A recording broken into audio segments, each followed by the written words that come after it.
Ya, kita lanjutkan. Apakah ini juga menjadi kekhawatiran dari tim Anda? Salah satu tadi yang menarik adalah subsidiar penyalahgunaan senjata api ya?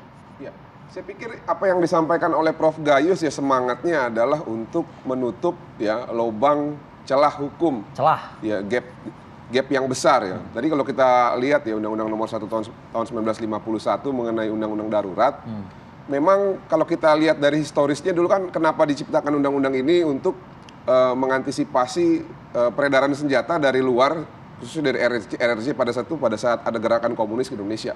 Karena mau mempersenjatai petani. Betul. Nah, Angkatan kalau memang undang-undang ini masih relevan, saya pikir memang lebih baik ditambahkan untuk apakah akumulatif ataupun subsidiar. Dalam proses yang sudah berjalan saat ini? Memungkinkan? Ya memungkinkan saja, kenapa enggak? Oke. Kami pernah punya pengalaman, malah P19 Jaksa itu menambah juga pasal untuk ditambahkan kepada penyidik, nggak masalah. Nah, yang penting kan semangatnya adalah penegakan hukum dan memperbaiki citra institusi. Betul. Nah, seperti yang disampaikan di dakwaan Sambo dilemahkan. Kalau saya disuruh menilai, saya belum bisa menilai ini. Kenapa? Karena saya belum baca dakwaannya. Nah, tapi kalau dibilang gelagatnya ada, segala kemungkinan itu pasti ada. Nah, oleh karena itu saya pikir ini pertaruhan sangat besar. Kalau kita lihat survei saat ini, kejaksaan, sekarang surveinya paling tinggi nih penegak hukum di Indonesia. Makanya kalau sampai ada oknum-oknum yang berani nakal memanfaatkan kasus ini untuk memperkaya diri sendiri ataupun mendapatkan keuntungan, saya pikir orang ini harus segera diganti. Nah, tapi semangatnya kalau saya melihat bahwa saya masih melihat atau tidak bisa menyimpulkan adanya pelemahan karena belum saya baca barang itu. Nanti makanya segera tahap 2, setelah tahap 2 terlepas Anda, berkasnya dilimpahkan ke pengadilan, itu kita sudah bisa melihat ringkasan dari dakwaan. Terlepas Anda masih mengatakan saya belum bisa melihat ada gelagat, tapi kan direkonstruksi. Lalu juga pernyataan Dirtipidum Barreskrim Polri yang mengatakan lolos uji kebohongan, jujur, ya kan? Dan beberapa hal lainnya yang disampaikan melalui Divhumas Polri lah begitu. Anda nggak bisa melihat ini ada arah potensi seperti ini. Begitu. Jadi gini, kalau mengenai lulus uji ya, kayak keterangan Eliezer ya wajar aja lulus uji lie detector. Karena memang apa yang disampaikan benar. Betul. Tapi dengan si Kuat dan lain-lain. Si Kuat dan si Riki kan ketika ditanya mengenai pelecehan seksual kan dia bilang memang dari awal tidak tahu. Kalau Kuat bilang hanya mendengar bahwa Susi mengatakan ibu tergeletak dan ibu nangis. Tapi ketika ditanya apakah kamu melihat sendiri pelecehan seksual kan enggak. Nah makanya sebenarnya yang lebih penting itu adalah keterangannya PC dan FS. Kalau mengenai si Riki dan si Kuat, saya pikir udah firm kok, mereka ngaku kok bahwa sudah ada permufakatan di Saguling dan sudah ada komunikasi melalui phone dari Magelang ke Jakarta ya, yang mengabarkan. Sudah jelas menurut saya, ini tinggal bagaimana penyidik menyajikan materi dari pemeriksaan tersebut kepada kejaksaan dan kejaksaan membuat dalam suatu dakwaan. Artinya benar, dan disesuaikan dengan alat bukti. Artinya benar-benar penyidik gigih ya memperjuangkan 340 maksimal ini. Harus. Karena kami dari awal melapor 340, 338, junto pasal 55, 56. Pembunuhan berencana. Kalau sampai nggak berencana, ini yang akan bikin geger publik. Nah itu dia makanya. Nah itu dia. Pak Arianto. Ya.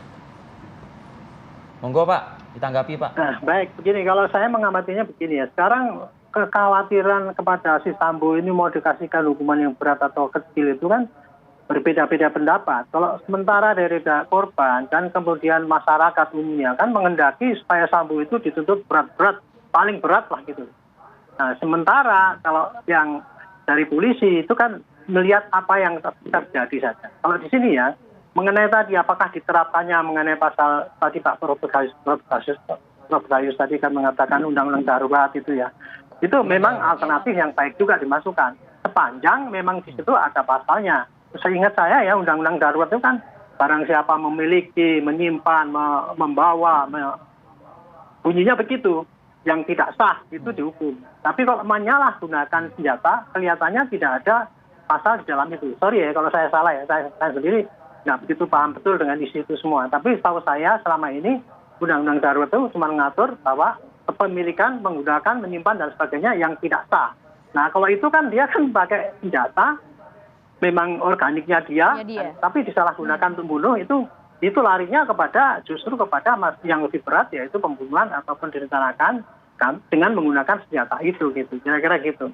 Nah, kemudian mengenai ini berat ringannya ini ya, korban itu kan sudah diwakili oleh polisi di tingkat penyidikan, kemudian di tingkat penuntutan diwakili oleh jaksa, maka pasti menghendaki tuntutan yang paling berat. Nah, ini juga terjadi dilema kemarin. Sementara polisi itu memburu cepat-cepat ya, berkas itu dengan keyakinan bahwa kalau cepat itu berarti kita dinilai baik karena tidak menutup-nutupi gitu ya. Sementara di lain di sisi, wah itu kalau cepat-cepat berarti ngawur aja tuh, nanti memang sengaja dilemahkan sehingga nanti tuduhannya nggak terbukti. Itu yang terjadi kayak gitu, Bu. Termasuk juga ini penggunaan lie detector. Lie detector itu kan maksimal juga polisi. kesana berarti Pak Arianto? Enggak, itu hanya dugaan saja. Jadi gini, sementara dari polisi berbuat semaksimal mungkin, memberkas cepat-cepat, dikirim ke jaksa, dituduh itu melemahkan tuduhan karena ngawur gitu kan. Gitu. Sekarang menggunakan lie detector, ini adalah kehati-hatian untuk menyaring beberapa pernyataan yang kemungkinan berbeda-beda, pakai teknik lah, teknologi yang tinggi.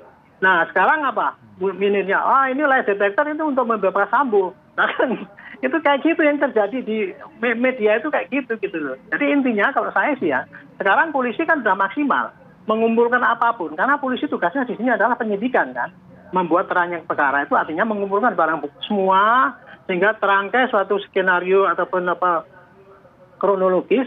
Nah itu nanti akan diserahkan kepada jaksa dan kemudian jaksa itu yang nanti akan mengolah seni mendakwa itu lebih ada pada jaksa itu. Kira-kira mana yang bisa diterapkan. Seperti tadi Pak Martin mengatakan jaksa kadang-kadang kan menambah apa yang ya itu seperti itu kadang-kadang gitu ya. Kalau polisi cuma menerapkan satu pasal ini padahal ada pasal lain yang bisa diterapkan, jaksa pasti ngasih petunjuk itu.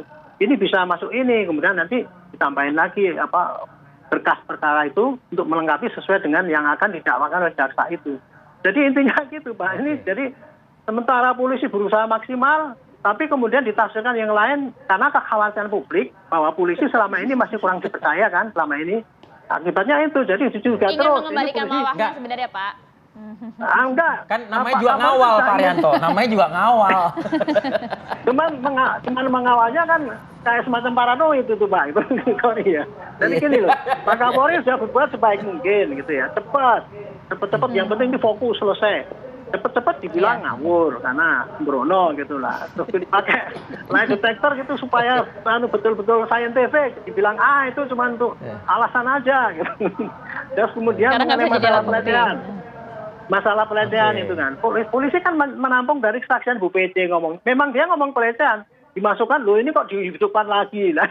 Itu jadi susahnya karena publik ya sudah terlanjur curiga terus gitu. Bagus sih curiganya bagus. Cuman ini jangan sampai membelokkan bahwa ini kita sudah berbuat begini tapi masih dianggap gini. Saya kemarin diskusi di tempat para pengamat tuh ya udah itu. Ini Pak ini memang dibikin ribet ini Pak.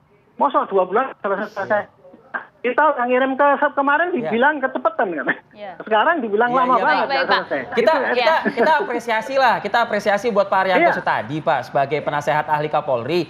Banyak mau menemui menyerap informasi dari para pengamat. Termasuk pagi ini kita pertemukan dengan Prof. Gayus Lumbun nih ya. Beliau ini kan Hakim Agung kan pada saat 2011-2016. Nah coba tadi kita berikan kesempatan Prof. Gayus untuk menjawab pertanyaan Pak Arianto tadi atau mungkin kekhawatiran Pak Arianto tadi mengenai undang-undang darurat. Usai jeda pariwara berikut. Ya Prof. Gayus, kami akan kembali langsung pada Anda.